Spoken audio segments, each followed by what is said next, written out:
Ecowas, under foreign influence, betrayed its founding principles and became a threat to its member states and their populations.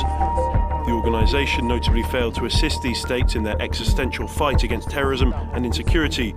Worse, when these states decided to take their destiny into their own hands, Ecowas allegedly adopted an irrational and unacceptable stance by imposing sanctions that were illegal, illegitimate, inhumane, and irresponsible. ECOWAS, or the Economic Community of West African States, became a Western puppet, putting sanctions on Niger. It thought it could do anything it wanted without being punished or questioned. However, just recently, Burkina Faso, Mali, and Niger gave a shock to the ECOWAS, announcing to quit the alliance. This changed everything, but ECOWAS tried to hide what it had lost, saying that these countries would face difficulties without ECOWAS. The exit from ECOWAS would be much worse than the sanctions in terms of the hardship that it would place the citizens of these three countries. So we don't wish it upon them. Well, now we know the reality, as reports have suggested. ECOWAS will face an annual loss of over $74 million without these countries. This is a huge dent in ECOWAS and a type of punishment, showing that if it continued to go against its own principles and blackmail African nations, it would ultimately collapse.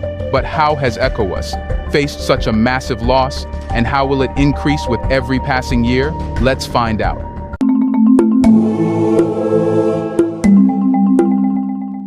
A major upset happened for the ECOWAS. Earlier, it was trying to punish Niger, Mali, and Burkina Faso. However, things became upside down and the strategy backfired. The Burkina Faso news agency revealed that ECOWAS is estimated to lose nearly $74 million annually due to the departure of these three nations, with Burkina Faso's Minister of Economy and Finance, Abubakar Nassanabo, providing the figures. Nassanabo indicated that ECOWAS could lose at least 45 billion CFA francs annually in union levies. The minister emphasized that a decrease in the number of association members inevitably leads to financial losses. He also highlighted that the majority of ECOWAS natural resources are concentrated in Mali, Niger, and Burkina Faso, collectively forming the Alliance of Sahel States. Concerning foreign trade, Nassanabo suggested that Burkina Faso's departure from ECOWAS would have minimal impact due to its limited trade relations with other bloc members.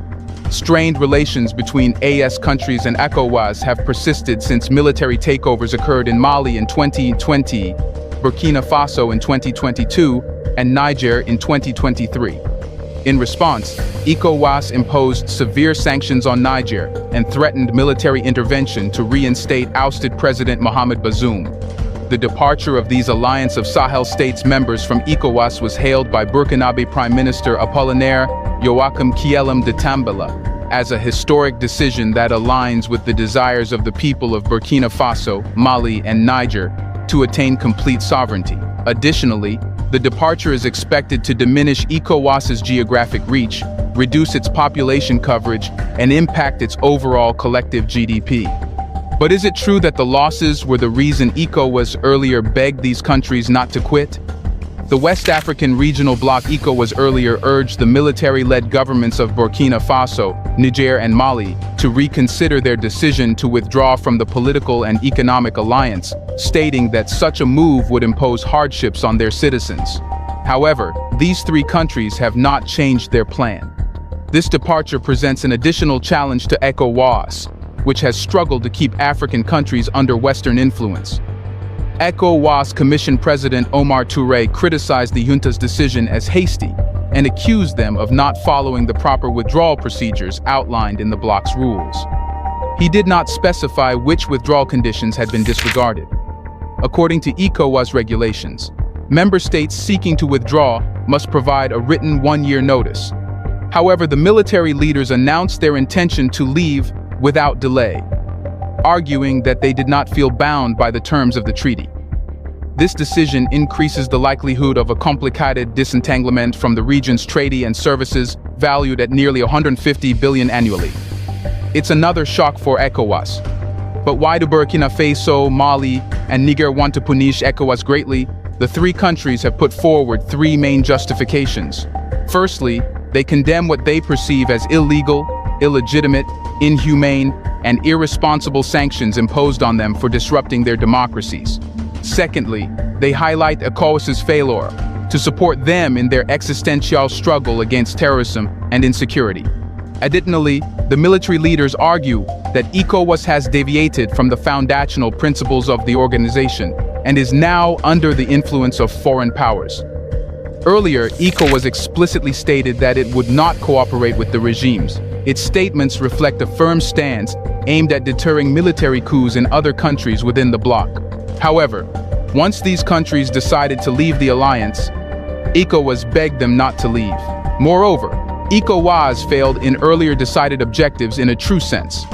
The three countries said that ECOWAS failed to offer assistance against jihadist threats, imposed illegal sanctions causing harm to the population, and was seen as being influenced by foreign governments. These reasons appear to be effective, as populations are mobilized and armed to combat jihadist forces.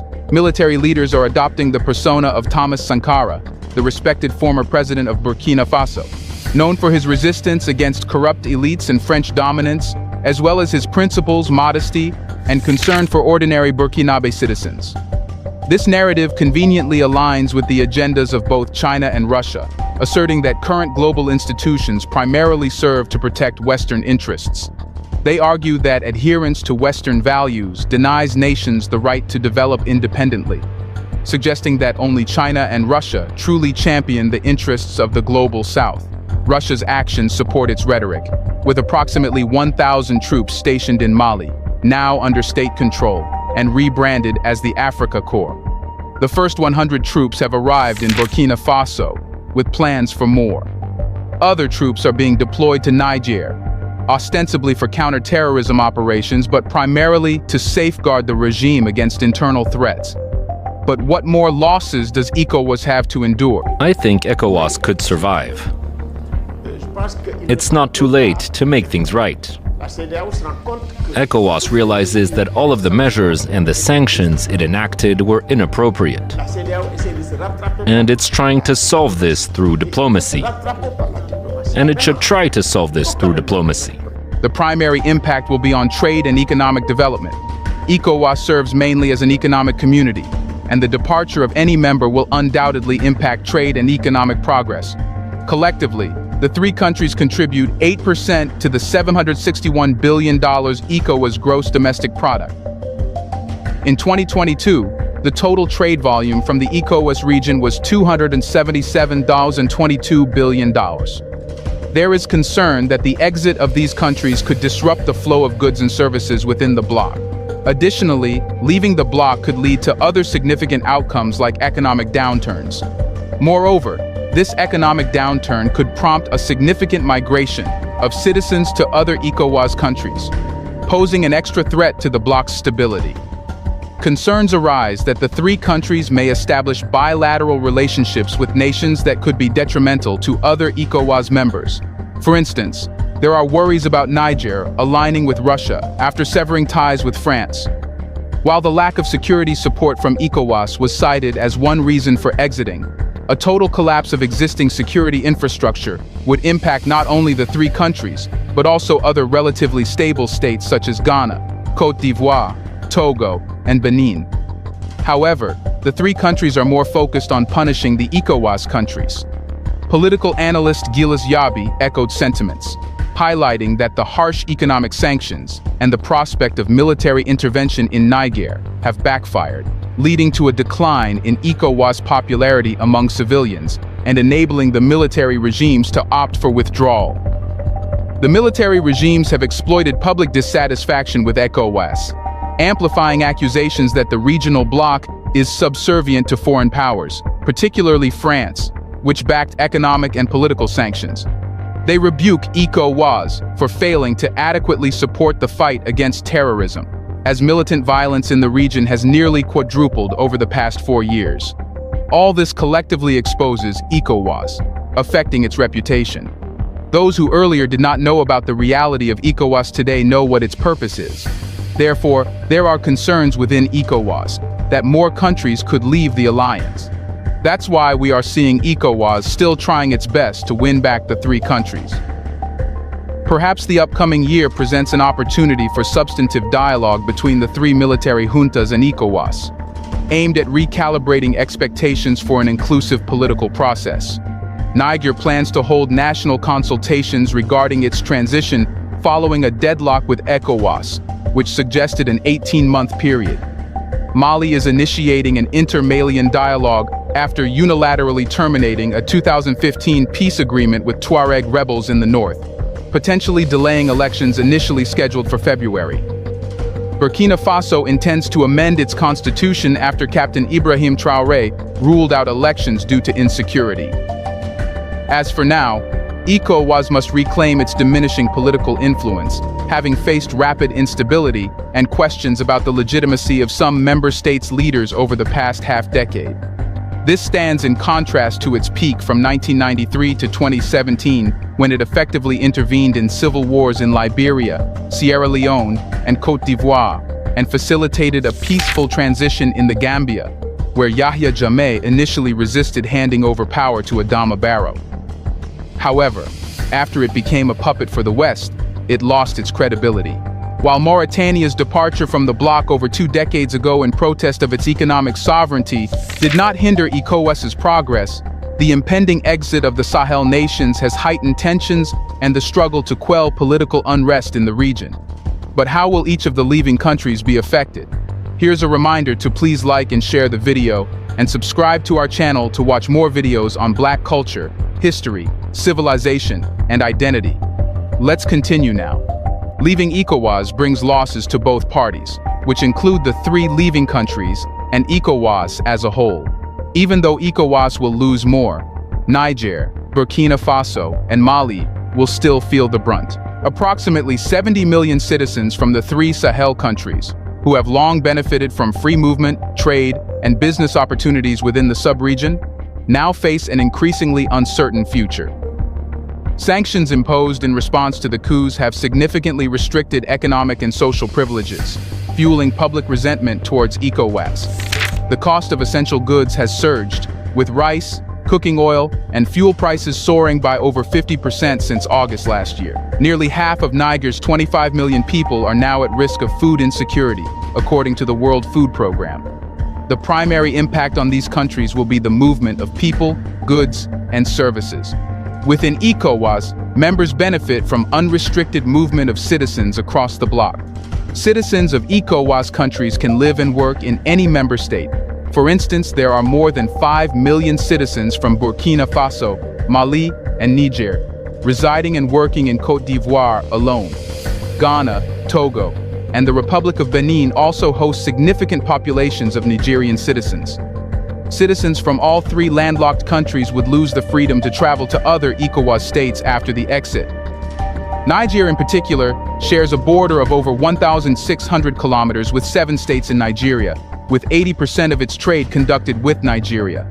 The sanctions ECOWAS imposed on Niger are already affecting the country's citizens. If Nigeria decides to enforce border controls, the hardship is likely to worsen after the departure. Additionally, depending on ECOWAS's future engagement with these countries, there could be restrictions on goods and services, further impacting their economies. Mali is particularly dependent on imports from ECOWAS, which accounted for 34.9% of Mali's merchandise imports in 2022. Therefore, Mali's 2024 average inflation forecast is upwards of 5.5%, compared to the previous expectation of 1.5%. S&P Ratings notes that Burkina Faso depends on the ports of Cotonou in Benin and Lomé in Togo for its international trade, putting it in a difficult position after the ECOWAS exit. While some trade from all 3 states can be redirected via the coastal state of Guinea, the loss of access to ECOWAS's large single market and the freedom of movement that membership of the bloc entails will have dire consequences for the 3 economies. Furthermore, Burkina Faso, Mali, and Niger have yet to show any inclination to withdraw from the CFA franc, the currency pegged to the euro and utilized by these nations along with 5 other members of the West African Economic and Monetary Union, an entity distinct from ECOWAS. However, reports from local media in November suggested that finance ministers from these three countries issued a joint statement recommending that the matter of an economic and monetary union be referred to a committee of experts. This proposal includes establishing a joint stabilization fund and regional investment bank, among other measures. However, there are concerns that exiting Ecowas would result in inflationary pressures in all three countries, leading to higher impairment charges and decreased profitability for local banking subsidiaries. However, the impact is unlikely to be significant for regional banks due to the relatively small size of these three economies compared to the rest of the region. So, what will happen to the Ecowas? Will it collapse? As the security crisis in the Sahel worsens, tensions within Ecowas, especially among its French-speaking members, have escalated. The Sahel countries, grappling with increasing violence, have witnessed rising disillusionment with perceived ineffective democracies, leading to military coups in Mali in 2020 and Burkina Faso in 2022, both widely supported by the populace. Concurrently, discontent with France and the West has grown, partly due to their military presence failing to improve security. During such conditions, Ecowas gets exposed as a body securing French and Western interests. This has disillusioned the people and promoted the feelings of leaving Ecowas altogether. Now, little by little, we are seeing events that are weakening Ecowas in one way or the other. Because African countries can no longer rely blindly on Ecowas, the member countries are thinking of protecting themselves in any way possible. The feeling of this insecurity is sufficient to cause cracks in Ecowas that would ultimately result in the disintegration of the alliance. It's true that Guinea could be tempted, but for me, Guinea isn't the biggest risk. Togo is. Togo has never had a change of political power. Togo has been serving as a link between ECOWAS and the alliance of Sahel states.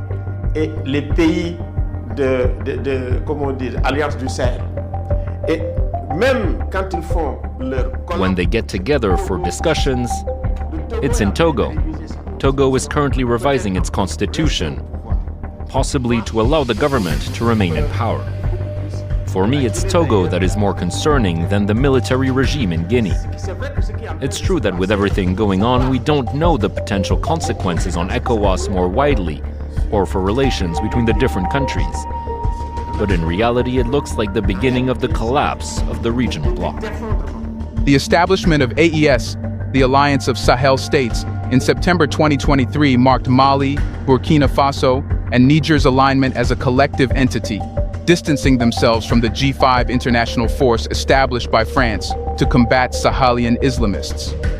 This move, applauded by their populations, underscores the backing of their military governments.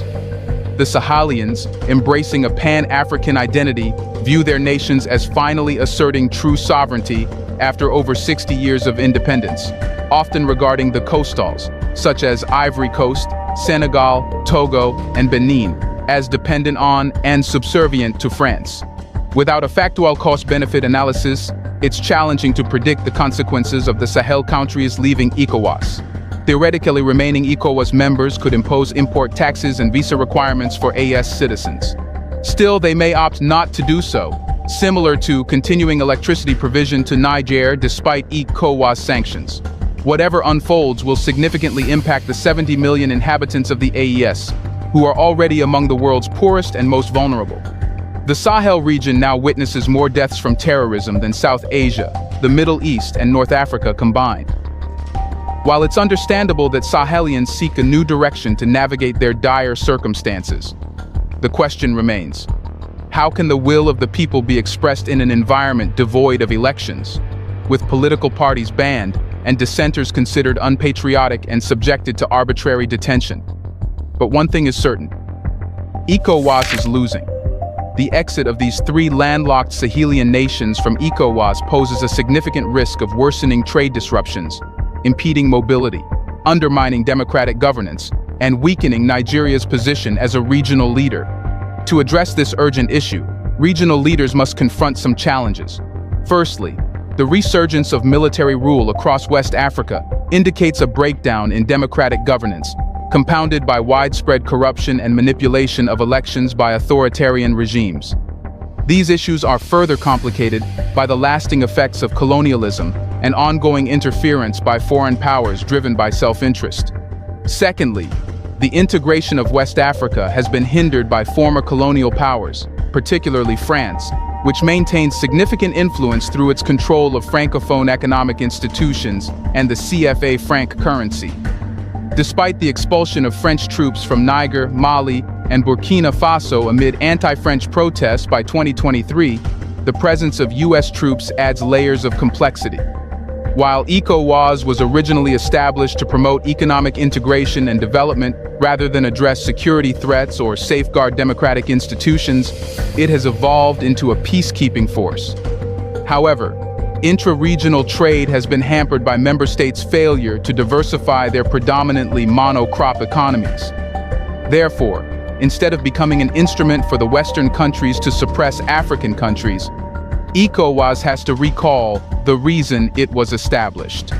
The fourth challenge arises from elected leaders disregarding ECOWAS rules, leading to what civil society groups describe as civilian coups. This has allowed military leaders in Mali, Burkina Faso, and Guinea to position themselves as the only alternative to unpopular French-backed regimes. Nigerian President Bola Tinubu's threat to remove Niger's junta has heightened tensions and contributed to the withdrawal of Niger, Mali, and Burkina Faso from the bloc. But how will this impact the West African region as a whole? The exit of Mali, Niger Republic, and Burkina Faso from the economic community of West African states signifies a significant change in the regional dynamics of West Africa. This